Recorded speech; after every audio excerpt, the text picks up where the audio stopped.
ISRO Indian space research organisation Indian government का एक proud GeM है। इसकी कहानी अपने आप में किसी रैग्स टू रिचेस स्टोरी से कम नहीं।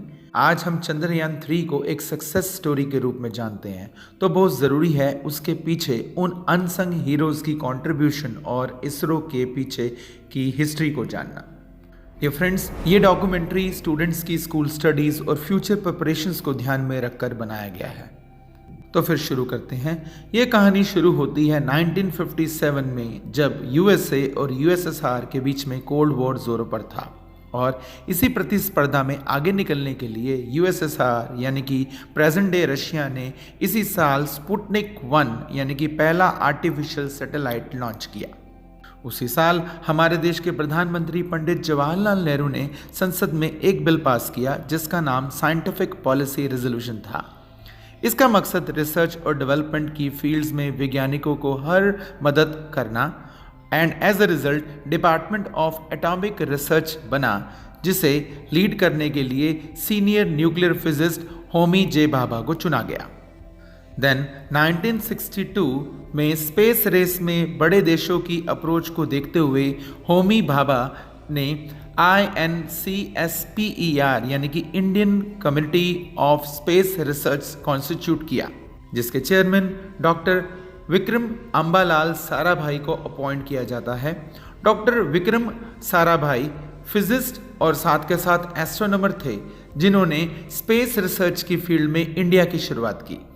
Consequently Thumba equatorial rocket launching station Kerala में एस्टेब्लिश किया गया, जहां से 1963 में इंडिया ने अपनी सबसे पहले रॉकेट लॉन्च की। ये रॉकेट्स नाइकी अपाची थे।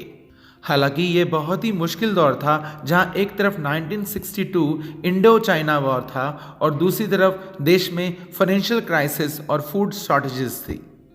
फिर 1963 में इस क्षेत्र में एक्सपर्टीज के बढ़ने के कारण डॉक्टर विक्रम साराभाई ने SSTC को सेटअप किया, यानी कि space science and technological centre, जिसका मकसद था भारत को इंडिजिनस यानी कि स्वदेशी सैटेलाइट लॉन्चिंग कैपेबिलिटी देना।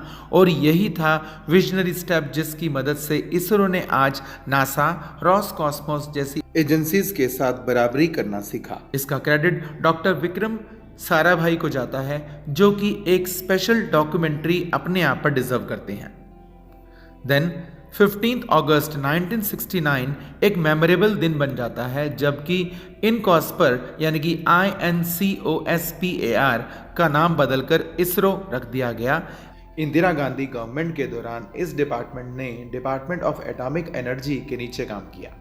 बदलती रिक्वायरमेंट्स के कारण ईयर 1972 में डिपार्टमेंट ऑफ स्पेस क्रिएट किया गया और अब इसे PM के डायरेक्टली नीचे रखा गया। देन 1975 में इसरो अपना पहला सैटेलाइट लॉन्च करती है, आर्यभट्टा। हालांकि इसकी लॉन्च के लिए इसरो USSR की स्पेस एजेंसी इंटर कॉस्मोस की मदद लेती है। इसके बाद से इसरो सेल्फ डिपेंडेंट प्रोग्राम की शुरुआत करती है, जिस दौरान ईयर 1978 में इसरो ने मीडियम लिफ्ट लॉन्च व्हीकल्स को डेवलप करना शुरू कर दिया था, जिनको बाद में PSLVs यानी कि पोलर सैटेलाइट लॉन्च व्हीकल कहा गया। कुछ सालों की मेहनत बाद 1980 में इसरो ने अपने खुद के SLVs यानी कि सैटेलाइट लॉन्च व्हीकल बनाने शुरू कर दिए और रोहिणी सीरीज के सैटेलाइट लॉन्च किए। और अब भारत 7वां देश बन चुका था जिसने कि पृथ्वी की कक्षा में खुद सैटेलाइट स्थापित किया था।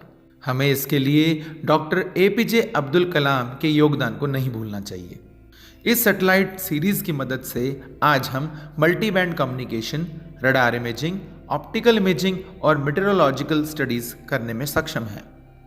देन ईयर 1982 से 1995 के बीच में इसरो ने PSLVs को और डेवलप करना शुरू कर दिया और जिस कारण साल 2008 में मंगलयान 1 को लॉन्च हुआ, जिसने कि चांद पर पहली बार तिरंगे को साइंटिफिक इंस्ट्रूमेंट्स के साथ पहुंचाया। और ये वही प्रोजेक्ट था जिसने चांद पर पानी की खोज की थी।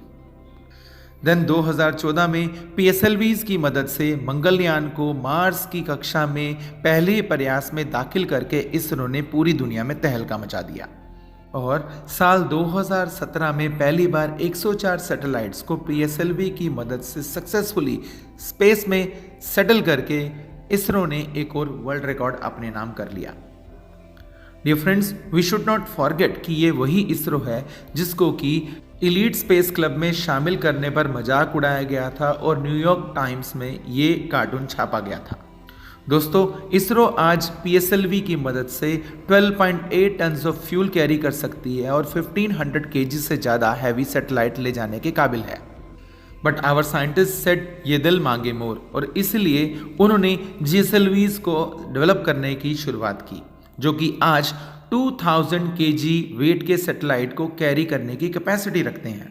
ये सब possible indigenously developed cryogenic engines की मदद से है, and this is the technology जो कि आने वाले टाइम में आदमी को कम खर्च में अंतरिक्ष में लेकर जाएगी।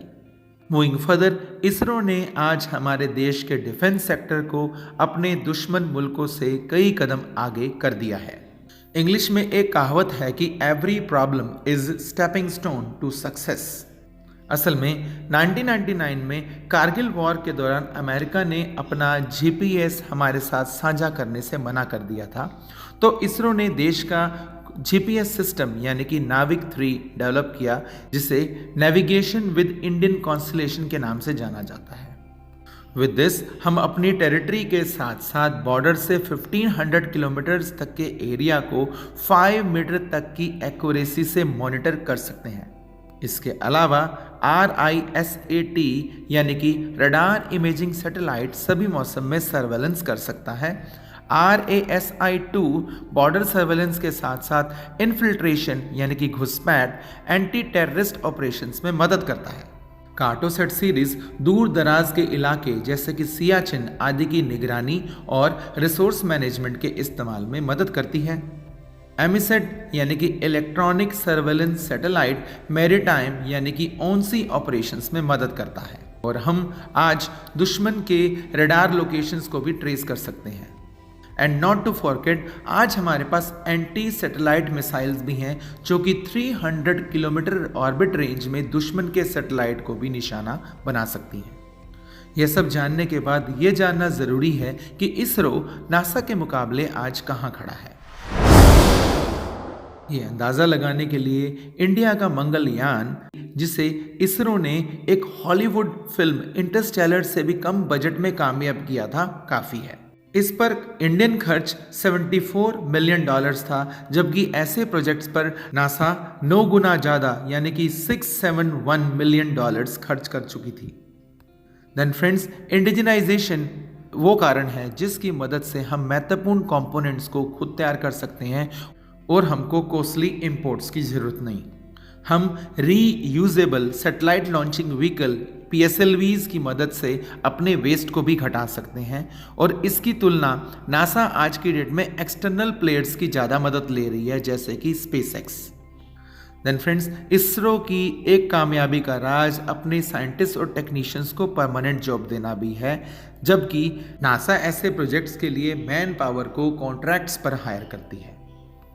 एट द एंड, आज इसरो, नासा और रॉसकॉस्मोस जैसी एजेंसीज के साथ ही नहीं बल्कि उनसे आगे की सोच रखती है। इसरो आज humanoid robots, quantum communication system और सेल्फ डिस्ट्रक्टिव सैटेलाइट्स जैसी फील्ड में काम कर रही है, जो कि बियॉन्ड नेक्स्ट लेवल है। तो दोस्तों, ये था इसरो का पास्ट, प्रेजेंट और फ्यूचर और उसके पीछे जुड़ी कुछ महान हस्तियों की report.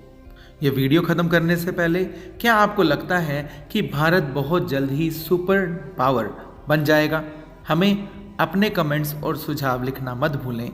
So then see you in next informational video. This is Parveen Khanna signing off on behalf of AS foundation. Stay blessed. जय हिंद।